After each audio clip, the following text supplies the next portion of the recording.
비밀교시 13호. 아버지, 보고 싶어요. 세계사에 유례없는 셰익스피어도 손을 내저을 소설 같은 일을 우리는 성사시켰다. 현직 대통령을 구속시켰고 사실상 권력을 움켜쥐었다. 모든 것을 우리들 마음대로 한다. 입법은 물론이고 사법행정도 소나기에 넣어 정말이지 무소불위를 실감한다. 인민에게 알릴 보도 내용도 우리들 입맛대로다. 찌라시 같은 스카이데일리를 주류 언론이 한마디도 거들지 않게 통제하는데도 완전히 성공했다. 그런데 아무래도 수상하다. 저놈들이 무언가 눈치를 챘나?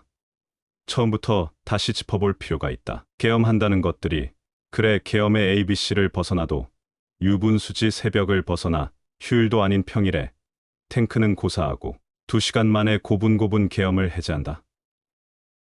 그 다음은 뭐야? 처음에는 안 가겠다고 떼를 쓰더니 두 번째는 피를 흘리게 하고 싶지 않다며 스스로 무장해제를 하고 공수처로 가서 우리에게 권력을 넘겨줘. 결정적인 것은 선관위야. 짱구도 짱구 나름이지 국회의원 숫자보다 더 적은 비무장 계엄군을 여의도로 보낸 것부터가 그렇고 하필이면 방송국이나 신문사는 그대로 놓고 선관위를 덮쳐 며칠 전부터 계엄한다는 제보를 받고 여의도를 중점적으로 의원들에게 비상을 걸어 준비하게 하였지만 선관위는 꿈도 꾸지 않았는데 그것도 세 곳이나 급습해? 이상한 일은 여기서 그치지 않아. 정작 계엄군은 합숙 교육을 받고 있던 90여 명의 선관위 직원들이 묵고 있던 이동은 전혀 손도 안 대고 외국인 숙소가 있는 주차장 옆 국립농업박물관 A동을 급습했다는 말이지. 사실 우리는 작업 컴퓨터에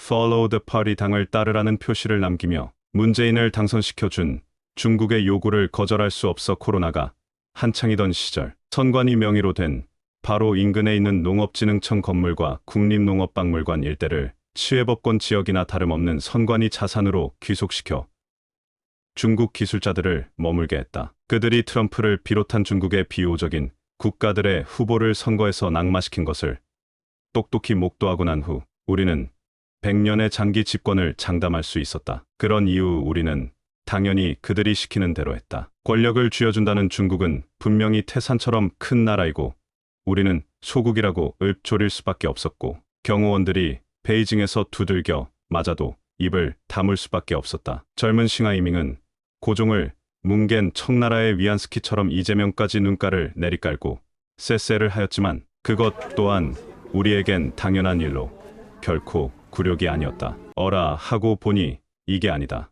스카이데일리가 갑자기 중국 놈들 99명을 계엄군이 그날 바로 체포하여 평택을 거쳐 오키나와 미군 부대로 압송하였다는 보도를 하더니 이제는 거기서 한 발 더 나아가 미국 부정선거에 개입하였다고 자백한 기술자들은 미국 본토로 보내고 나머지는 한국 재판에 증인으로 내세우기 위해 오키나와 미군 안가에서 억류하고 있다는 후속 기사까지 단독 보도한 것이다. 대응을 안 하고 침묵하고 있으면 인정하는 꼴이 되어 고심하던 끝에 다행히 99명이라고 못 박은 기사가 마음에 들었다. 당초 숫자부터 터무니없었지만 CCTV를 몇 번을 틀어봐도 계엄군을 태우고 온 버스는 있었지만 그날 이후 행방불명된 짱깨들이 빠져나간 흔적은 전혀 없었기에 스카이데일리가 넘겨짚은 것이라는 생각이 들었다. 즉각 대응을 시켰다. 발목 잡힌 중앙일보가 적격이다. 예쁘장한 여기자를 신문사로 보내 정중한 자세로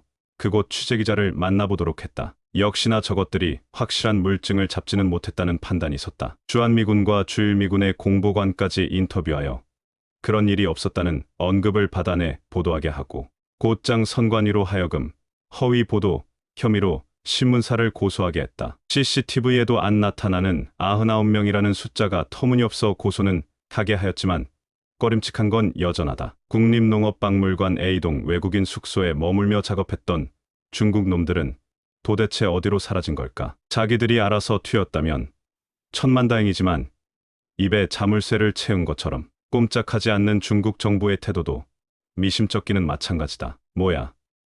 기껏 내놓는다는 반응이 중국인들은 더 이상 시위 현장에 가지 말라? 그럼 여태껏 중국인들이 개입했다는 의혹은 인정한다는 말이잖아. 다행히도 조갑제와 정규제가 부정선거는 택도 없는 소리라고 자기들끼리 분란을 일으켜줘 고맙기는 하다. 이병태도 거들고 동아일보 김순덕과 조선일보 출신 최보식도 5인 방이 되어 스카이데일리를 만국지라고 나불댄다니 얼마나 고마운 일인가. 물론 눈치 빠른 젊은 것들이 점점 나서고는 있지만 김건희를 이씨조선의 후국 난정이라 힐난하고 헛똑똑이 5인 방의 논리를 신봉하는 지식인을 자처하는 틀딱들이 윤석열을 정신착란증 환자라고 단정하는 조중동의 칼럼을 믿어줘서 대처만 잘하면 2030은 금방 제압될 것이기도 하지만 스카이데일리가 고소를 당해놓고도 눈도 깜짝하지 않은 건 또 뭐가 있다는 말인가. 트럼프가 유진유 같은 쓰레기를 윤석열에게 특사로 보냈다는 말도 안 되는 소리를 치꺼려대고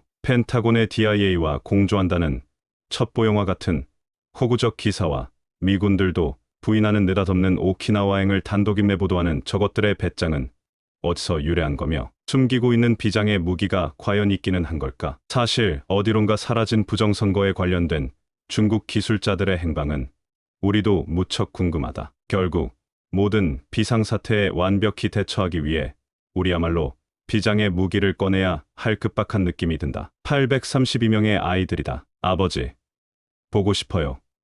심파극에 나오는 노래 가사가 아니다. 우리가 북에 요청한 작전의 일부다. 우리는 오래전부터 역사에 필히 등장하는 미인계를 써왔고 10중 8구는 누구든 여기에 걸려들었다. 단 한 사람, MBC의 이등열은 걸려들긴 했는데 그걸 도구로 보도 지침을 내렸어도 요게 전혀 말을 안 들어 복상사로 위장하고 경기도 가평에서 작살냈다. 자칫 잘못하면 모든 게 틀어질 염려가 있어 극약 처방을 했던 것이다. 사기꾼한테서도 배울 게 있다. 고수의 사기꾼들은 상대로부터 신뢰를 얻기 위해 99%로의 진실을 쏟아낸다. 단 1%만이 코브라의 독이다. 실제로 북에서는 우리와 보조를 맞춰 언론사 주요 인사들은 물론 832명의 애비들 물론 애미도 있다.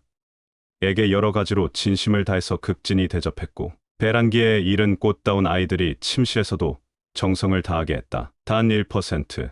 코브라의 결정판인 비디오를 찍은 것을 제외하고는 모두 진실이었다. 그렇지만 트럼프가 취임한 후 사태가 약간 심각해 보인다. 초계 제갈량이 오나라를 칠 때 써먹은 위계의 꾀주머니를 우리도 써야 할 때가 왔나 보다. 어떡하든 무엇이 터뜨려지던 모든 언론은 지금과 같이 침묵을 지키도록 바짝 고삐를 당겨야 한다. 청룡의 해에 백호가 나타나 우리를 돕는다는 점괘는 맞았다. 지금까지 우리는 백호처럼 완벽하게 일을 해냈다. 더욱더 윤석열을 꽉 물고 지식여야 한다. 백호가 물러가기 전에 말이다. 그래서 832명의 아이들이 일제히 남쪽의 아비어미들에게 전화를 걸게 한 것이다. 아버지, 보고 싶어요. 2025년 1월 23일. 나도 보고 싶다. 엄마는 잘 있느냐?